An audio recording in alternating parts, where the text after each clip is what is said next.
Hi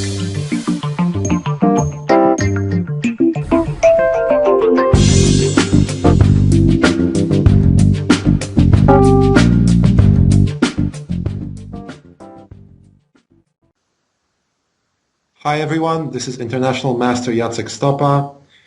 Now that we have covered the lines Bishop A5, Bishop C5, and Bishop E7 in the Evans Gambit, I would like to look at the line Bishop D6 on move 5, and then go ahead and show you a game between Kasparov and Anand from 1995. Let's now look at the option Bishop D6. After Bishop D6, White plays D4, Knight F6, castles, castles, and Rook E1. So the idea is that we gave up a pawn, and our compensation mainly relies on the awkward position of the black bishop here on D6, which prevents a smooth development of the queenside pieces, mainly the bishop on C8, but also the rook will have a hard time, and the queen doesn't have too much mobility either. So Rook E1, now for instance H6, Knight BD2,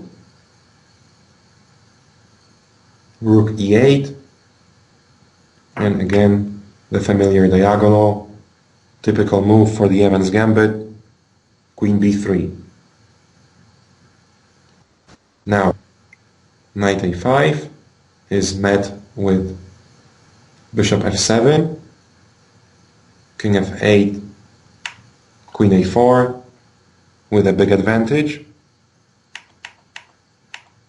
That's why black typically chooses either Rook E7 or Queen E7. After the former, Rook E7, right now there actually is kind of a threat, Rook A5, trying to exchange this annoying bishop, so we move it back, Bishop D3,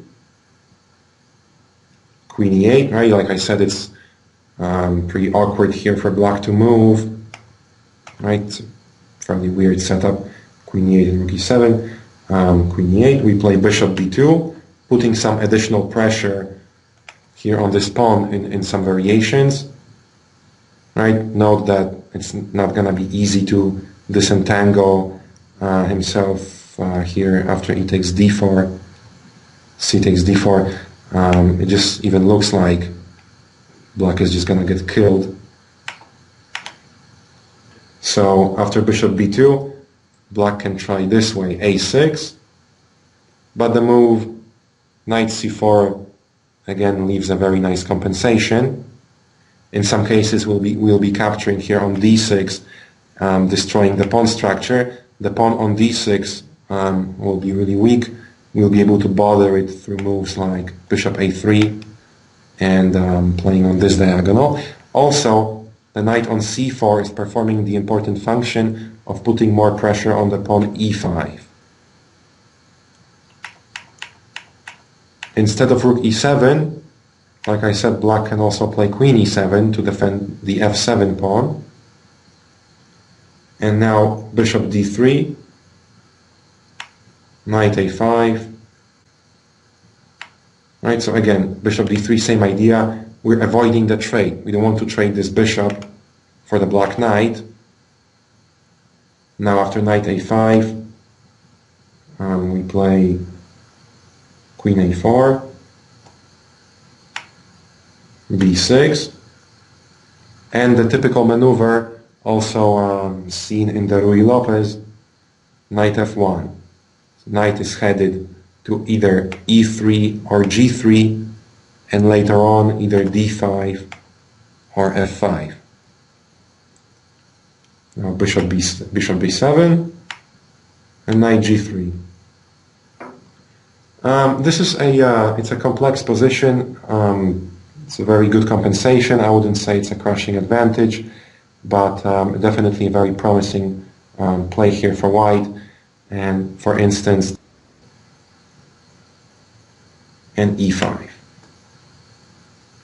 Right, typical shot in the center, taking advantage of rook being on the same file as the queen over here. Let's say bishop f3, takes, knight c6, right? So it's not exactly a fork yet, because the rook here is will be under attack if we capture either piece on d6 or f6. But we can just play c takes d4, bishop b4, so black escapes with one of the pieces, rook f1, knight d5, queen b3, queen e6, bishop e4, knight is hanging, we're putting more pressure, knight c7 and f4 leaves the position. It's an unclear position, but white definitely has good chances over here. Now that we have all the theory done with the Evans Gambit, let's look at a practical game from 1995. Like I said, Kasparov Anand. Maybe not the most spectacular game, but nonetheless showing that this opening, Evans Gambit, has been applied at the highest level. And let's see how easily Kasparov crushed Anand here in 25 moves. e4, e5, knight f3, knight c6, bishop c4, bishop c5, and b4, right? Here's our Evans Gambit starts. Bishop takes b4, c3, and Anand chose the line bishop e7. Now d4, the most popular choice here in this position, knight a5, and Kasparov played the move bishop e2, which is regarded here as the main move. White can also play, like I said before, knight e5 or bishop d3, and the move bishop f7, which, like we talked about, is a dubious option. But let's look at the game. Bishop e2, e takes d4. Here another option for black would be d6, but after queen a4, c6, takes on e5, takes on e5, knight e5, white is left with a slight advantage. So bishop e2 takes on d4, queen d4, and Anand chose the move knight f6, which is currently not regarded as the best option here for black. A better move is, like I mentioned before, d6, and this position, queen g7, bishop f6, queen g3, it's a both-sided play. Can follow, for example, queen e7, castles. Also, the move knight g5 has been played before. Interesting option. Castles, bishop d7, knight d4, and queenside castle. Yeah, this position is gives black higher chances than what Anand played 15 years ago. Another move that has been played is d5 to give up this pawn instead of g7. Now if queen g7, bishop f6 will take on e4. So, and after, let's say, e takes d5, knight f6, c4 again, white is slightly better, but black is perfectly fine. So Anand played knight f6 and the active e5. Now, knight c6. Otherwise, the knight cannot, from f6, cannot really go anywhere other than g8, because after knight h5, g4 would leave white up a piece. So knight c6, queen h4, knight d5, and queen g3, putting some pressure here on the king side. Now the pawn g7 hangs. Anand had to play g6, weakening the dark squares around the black king.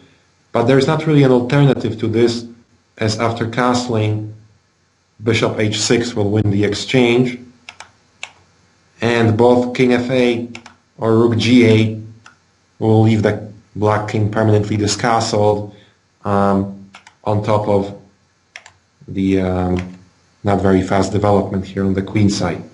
So Anand chose g6,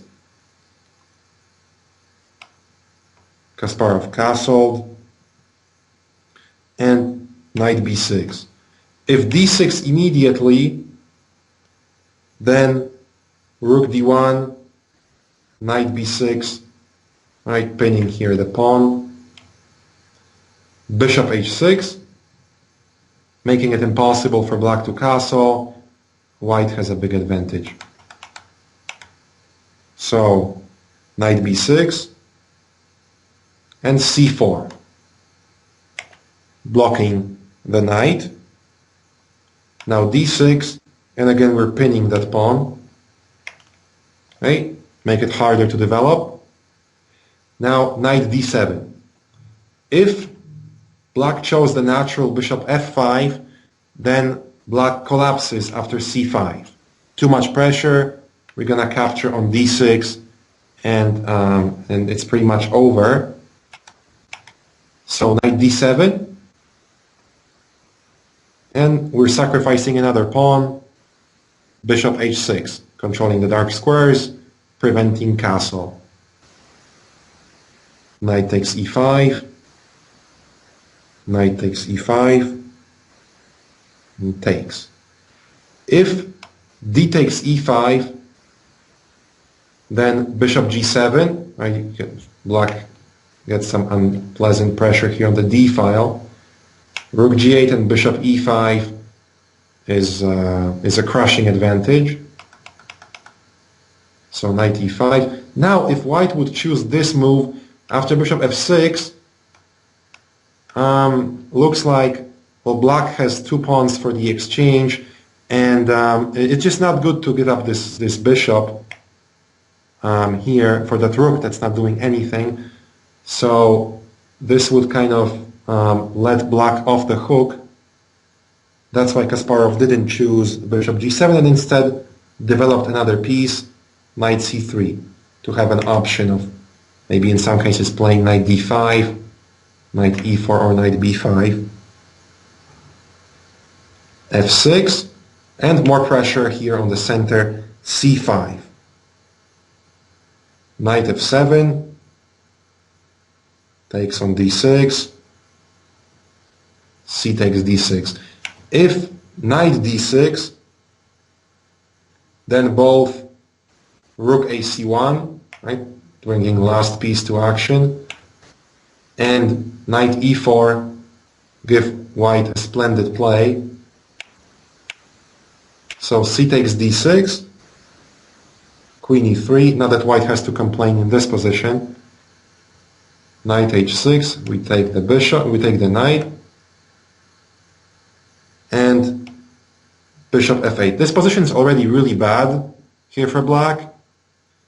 For instance, if bishop e6, looking natural, then queen g7 when we're attacking the rook, rook f8, and bishop b5.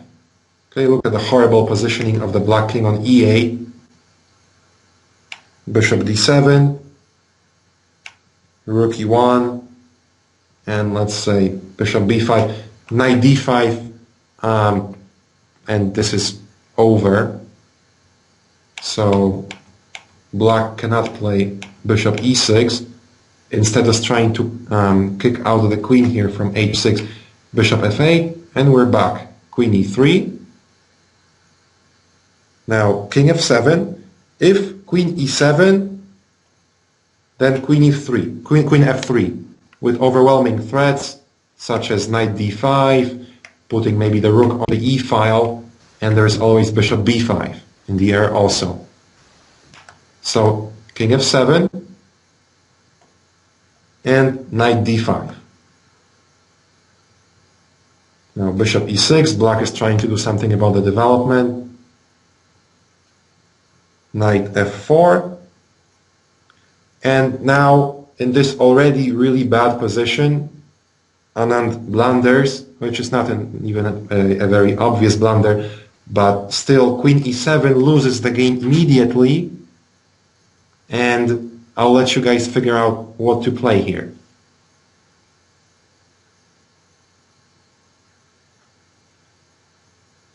The silent looking rook e1 made Anand resign here in this position due to the overwhelming threats. There is pretty much nothing to do. For instance, if the move bishop d7, then check,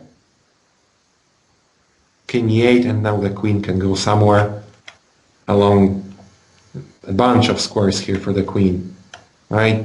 Exposing the rook, the position's completely lost. Even if Anand had chosen the correct bishop c8, then after queen b3, king g7, rook ac1, the position is still resignable. So that's it for the Evans Gambit.